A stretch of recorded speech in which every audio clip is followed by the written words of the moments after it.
Chicken পোলাওয়ের এই রেসিপিটি যে কোনো ছুটির দিনে অথবা অল্প সময় কম খাটনিতে টেস্টি কিছু বানাতে চাইলে অবশ্যই ট্রাই করতে পারো। এর জন্য 2 কাপ পরিমাণ বাসমতি চাল ভালো করে ধুয়ে 1 ঘন্টার জন্য জলে ভিজিয়ে রাখছি।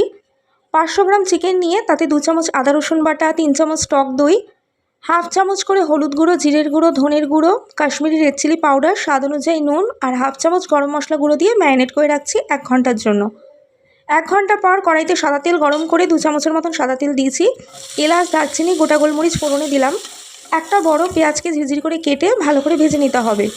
পেঁয়াজটা ভাজা হয়ে গেলে 2 চামচ আদা রসুন বাটা দিয়ে আরও 2 থেকে 3 মিনিট ভেজে একটা বড় টমেটো বাটা দিচ্ছি। এবার টমেটোর কাঁচা গন্ধ চলে যাওয়া পর্যন্ত আবারও কিছুক্ষণ ভেজে ম্যারিনেট করা চিকেনটা দিয়ে ভালো করে মিশিয়ে লো ফ্লেমে 12 থেকে 15 মিনিটের জন্য ঢেকে দেবো।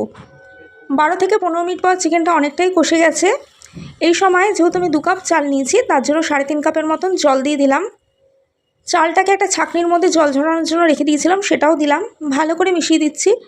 যদি নুন প্রয়োজন হয় নুনটা অ্যাড করে দিতে পারো। দিচ্ছি হাফ চামচের মতন চিনি আর কিছুটা পুদিনা পাতা।